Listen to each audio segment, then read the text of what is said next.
Well, first of all, I want to say happy Mother's Day to all the mothers out there. It's your day. We honor you and we thank you for your sacrifice and making our families what they are. Also, to all our graduates here at Norfolk State University, congratulations to you for graduating. You're getting ready to start your career and become the leaders that this world needs. But before we do all that, it's our election series show. Today, we're going to talk about elections across the Commonwealth, but also locally. It's State of Water. I'm your host, Eric Claville, and today we're looking at the Newport News Treasurer election in just a moment. Once again, we want to thank you for joining us here on State of the Water, as you always do on this beautiful, beautiful Sunday, and very special Sunday it is. It is Mother's Day. So, again, congratulations and happy Mother's Day to all of the mothers out there. Happy Mother's Day. Of course, my mother, I have a double mother, and my biological mother passed away. My stepmother is still alive. Happy Mother's Day to you. Happy Mother's Day to also the mother of our children, my wife. Happy Mother's Day to all of my sisters, aunts, and also to all of the grandparents as well, and all of you that are out there. Happy Mother's Day to you. Hopefully you enjoy your day and make sure that they spoil you because it is your day.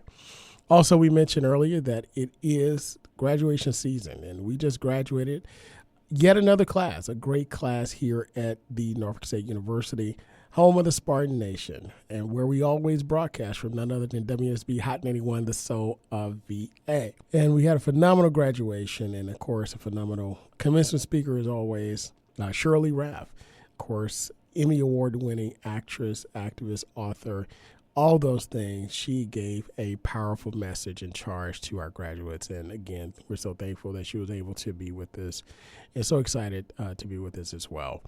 And of course, there's no greater Mother's Day than having that degree, walking across the stage, knowing that your sacrifice that you put in for your children have paid off. So, I want to get down to it. This is our election series show. Those of you that have listened to us over the years know that every year around this time period of May into June and all the way into November, we look at the election, and this is our primary season. So that means there are some elections that are happening across the Commonwealth. They're contested. But we know that in 2025, the way Virginia goes, so does the rest of the country. So the importance of this election is extremely, extremely high at this time period, given what's happening in Washington. And also when you take a look at the many changes that are happening, the Commonwealth of Virginia, the suburbs, Northern Virginia, the suburbs of Washington, D.C., our nation's capital, and the center of political power of the world, is going through major changes with the current presidential administration and their agenda, and also the Republican Party, which controls the House and the Senate. And for the most part, the conservatives have a control over the Supreme Court. So it is a full house, and it is stacked, and many changes are coming down the pipe. So what's happening is that a lot of people maybe are not happy with the changes that are taking place. So they're looking at changes across states, and our Commonwealth is up front and center. So this year, we will elect a new governor, lieutenant governor, attorney general, and also all 100 seats of the House of Delegates are up for election. So we're going to have some of those candidates on the show because their seats are being contested in the primary, and then we'll open it up for the general election. It's going to be a great, great election, so make sure you are registered to vote to do so. But, of course, primary election, early voting in person has started May 2nd. It ends June 14th, and then we have the primary election on June 17th. So make sure that you are voting. Make sure you're registered to vote, and make sure that you can register to vote up to May 27th in order to vote in this election. So make sure you're doing that in order to get ready to vote for the November 4th election. So I want to get right to it. This particular series, we're looking at the treasurer position in the city of Newport News. So it's a primary that's contested. There's a retiring treasurer in the city of Newport News, and we have a slate of new dynamic candidates who are running. And today we have with us on this beautiful Mother's Day, none other than Sanu Dieng Cooper, candidate for Newport News treasurer. Ms. Cooper, how are you this Mother's Day? I am doing great. spending time with my beautiful children. It's just a beautiful day and just a beautiful time to have with them, and taking a break a little bit from campaigning to just enjoy all the cards and the gifts and, the breakfast. They make Mother's Day a big deal, and I greatly appreciate it. Well, listen, please tell them I'm sorry for pulling you away on this Mother's Day to come on air, but we thank you so much and enjoy your time with family as well, and also a little break from canvassing. So, you are running for Newport News Treasurer. You're new to the politics, but you're not new to what it takes to be a treasurer. So tell us a little bit, first of all, about yourself and why treasurer in the city of Newport News. Absolutely. So I am a graduate of Hampton University. I attended Hampton University back in 2003 to get my degree in finance and banking. I decided to focus my degree on business and specifically finances because I believe that financial literacy is extremely important in our community. It's really important that we understand how our dollars can work for us, the power of compound interest, and just how we can create generational wealth. Unfortunately, I didn't see that growing up and wanted to acquire the education to do that. And so after graduating from Hampton University, I worked in banking and finance, and that's when the rubber meets the road. And that was during the housing crisis. And during that time, I worked with families to restructure their debt, but also acquire loans and just try to figure out how to keep their greatest asset, which was their home. And just fast forward into some of my other experiences, I realized that economics just played a huge role in whether people could move forward in their lives or how it set them back in their lives. But always when they had more information and education, they were able to make better choices and have more options. And so, as I worked with survivors of domestic violence and human trafficking, and now even more recently as I look at policy work and economic justice and opportunities for marginalized communities, the Treasurer's Office really feels like the home and space for me to take my collective experience educationally and in the real world to help folks during this difficult time. We've got some difficult times ahead with this administration federally and with the economy. And I feel like our residents of Newport News need the education, they need the options, and also need a fearless advocate, right, that's going to fight for them at the state level when we need to revisit, the code to really see what needs to work for the collective to just hold on to our city and to continue to move it forward. Well, it seems like you do have the passion for this job and also the educational background and the like. But, a lot of people say, I know what my state senator does. I know what my state delegate does. I know what the sheriff does, and I know what the city council person does and school board member.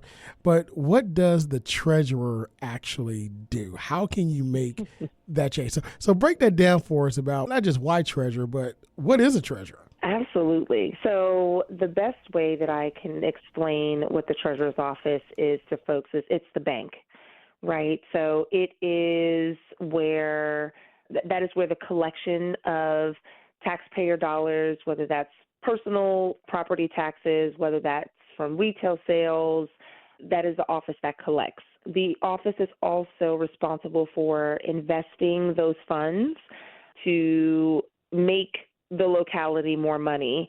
It's also tasked with working with city leadership in ensuring that infrastructure and different projects move forward in the city and that the city can afford to do that. And so as I talk about, the economy and what we see happening, I want to ensure that we can continue to see high collection rates of revenue so that we can continue to move our city forward. And also when we talk about, reinvesting, working with our small businesses, working with our local banks, and definitely utilizing them in making more money for the city, But then also utilizing those community banks, we are able to reinvest those dollars locally, where then banks can then hopefully reinvest those dollars for individuals and families and businesses. And so it plays a major role in just the local economy as well.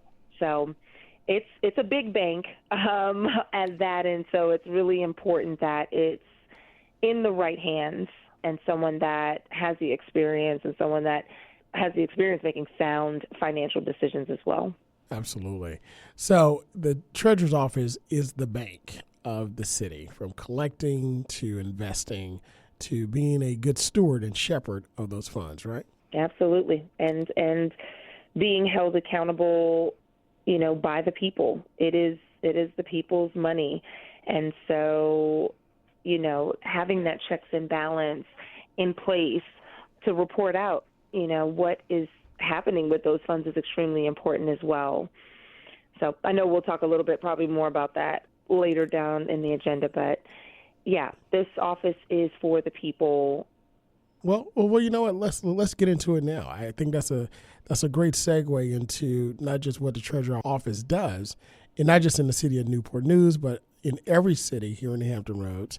But how is the city doing now with those funds? How is the city managing? Are they doing? If you can grade them, what grade would you give it? Yeah, I would give, as far as collection, the city does have a high rate of collection for taxes. So I'd probably give the office a B. I think the area that the office needs improvement is connection with the residents. I think there is a level of engagement that is missing where, Marty Eubank has been the treasurer for many, many years, 28 to be exact, and has been a good steward of the funds that have come into the office. But what I do hear is that, people don't really know who Marty Eubank is. And I think it's really important for people to know who their treasurer is, that person to be visible in community, not only to answer questions, but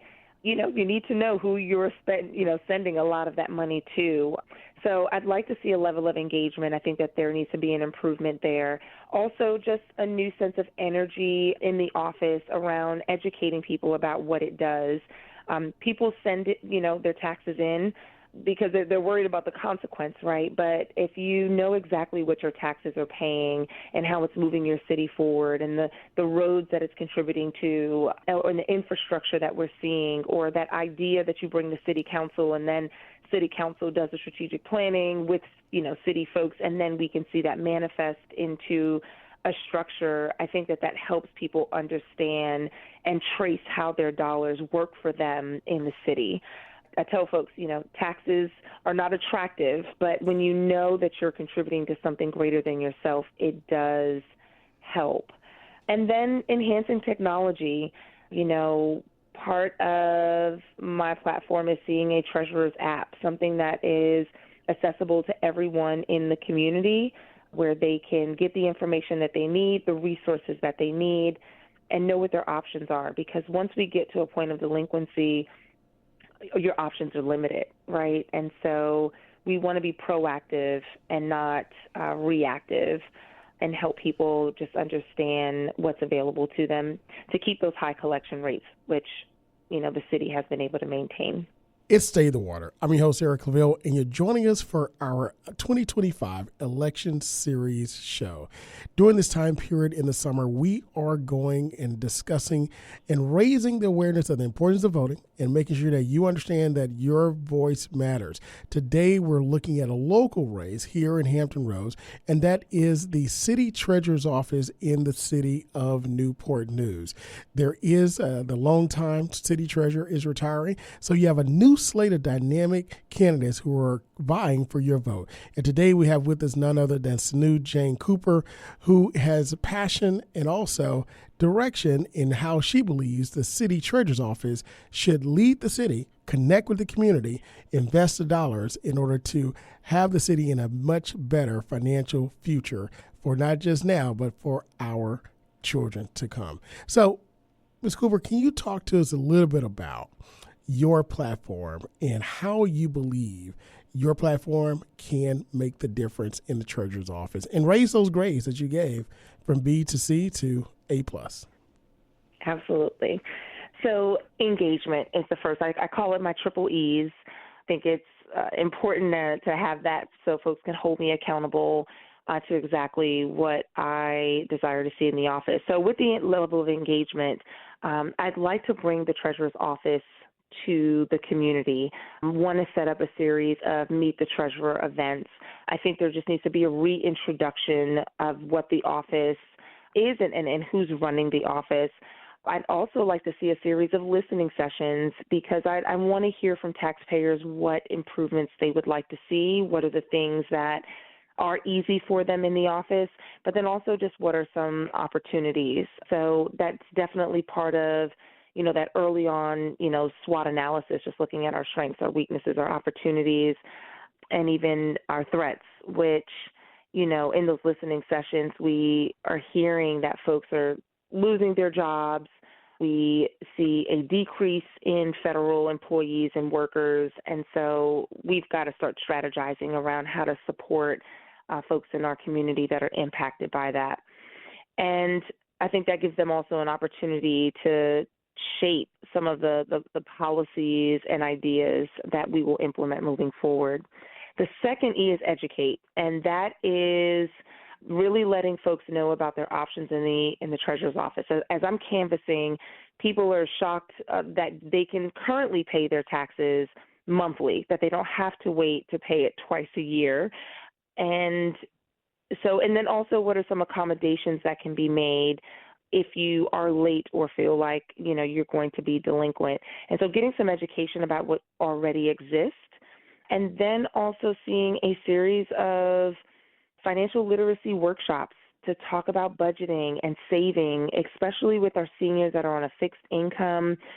How can we support them around just some options and even the exemptions that are in place for our senior population. So again, a lot of education there, and I feel like that's going to make people feel more confident about managing their money and paying their taxes to the treasurer's office so we can continue to move the city forward. And the last is just elevating the work and the technology in that office, and that is through that application. I'm really excited about what a treasurer's application would mean to people to have just that information accessible to them. I know there's a lot of notices that are sent out, but just imagine, you don't have to wait for snail mail to know that your bill is coming up, right? You can set up an alert on your phone that lets you know your bill is due in 14 days, your bill is due in 5 days, or even a reminder that, okay, the bill is due. If you're experiencing, difficulties, please reach out to someone on our staff.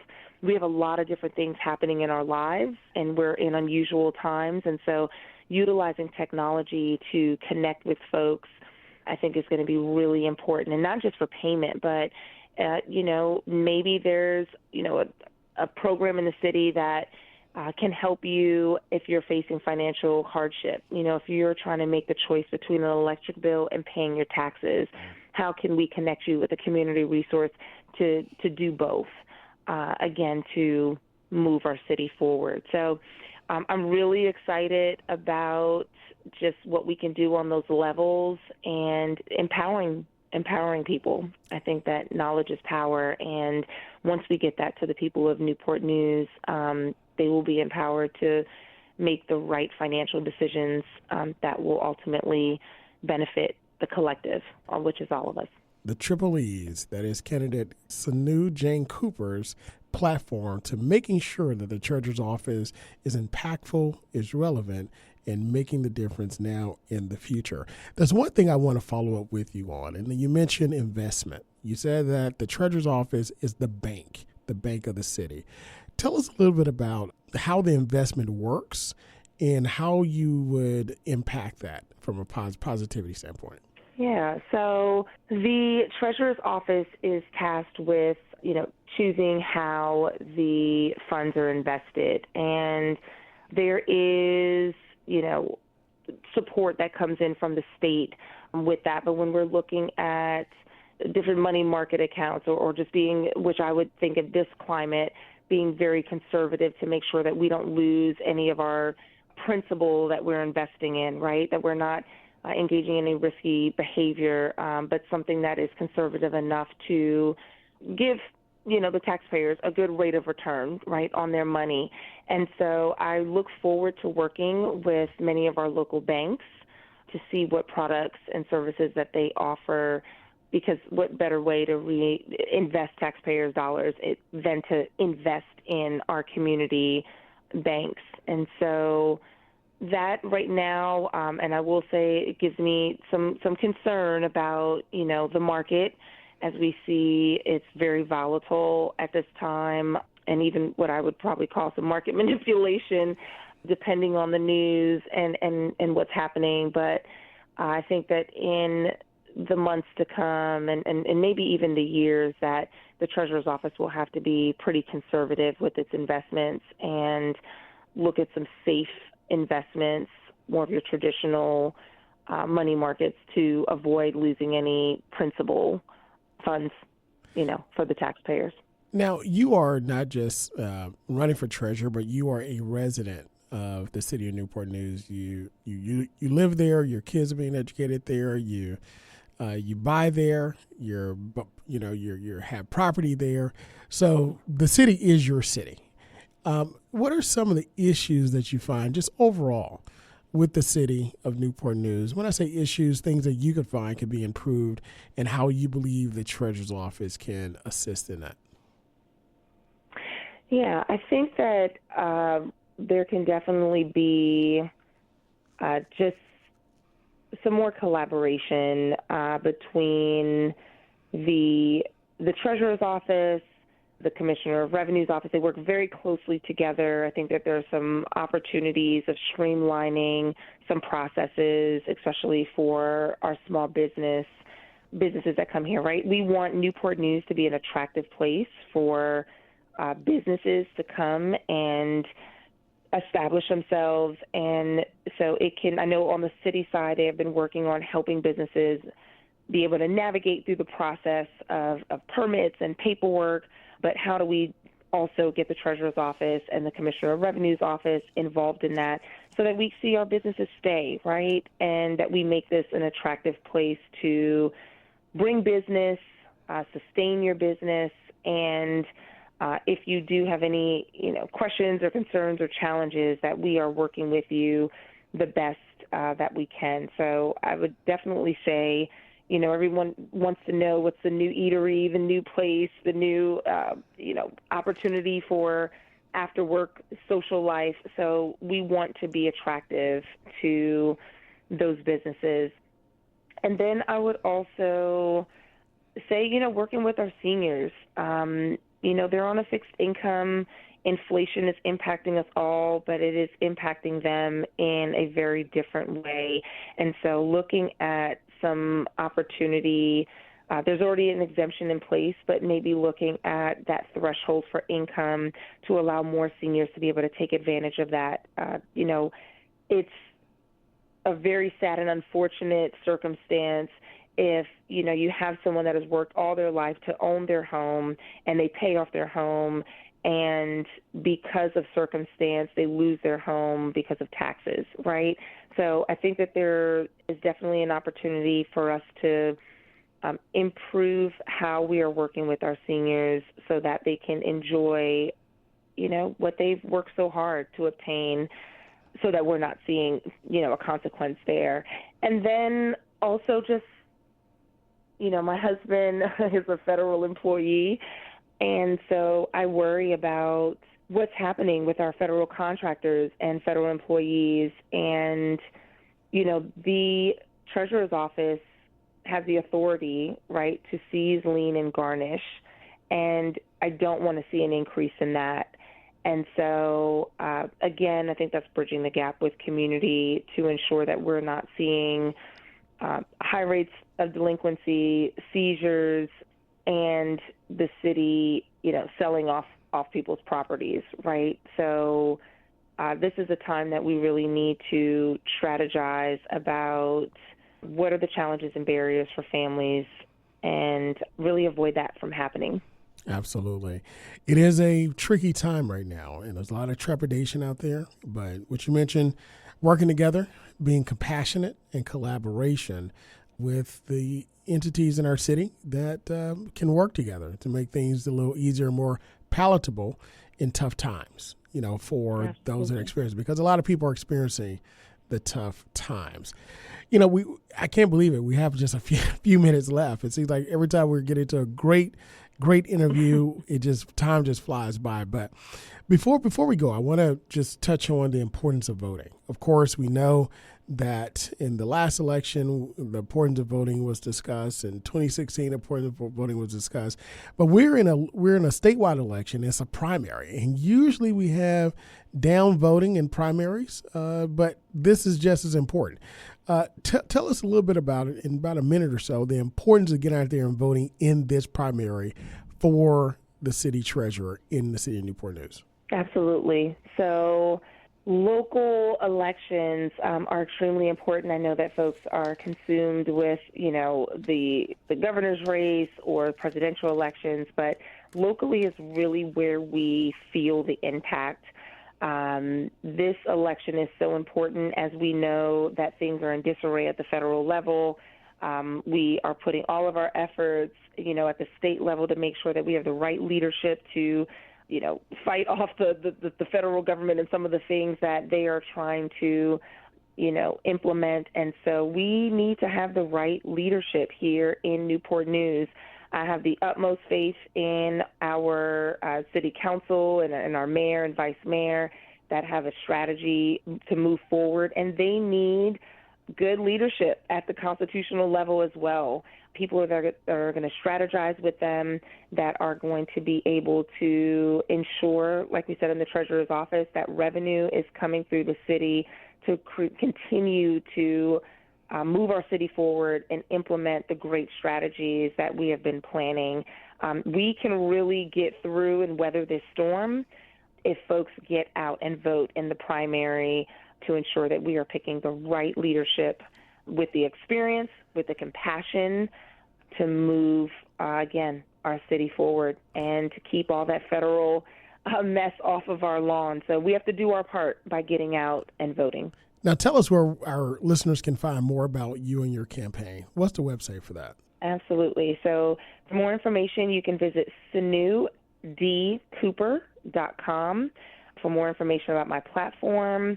This is a historic campaign opportunity to elect the first woman treasurer and also learn why the current treasurer, Marty Eubank, is endorsing me to do this work. It's a big job, big responsibility, but he believes that my experience can move our city forward. So, yes, please visit sanudcooper.com, and I would love to connect with you and engage with you.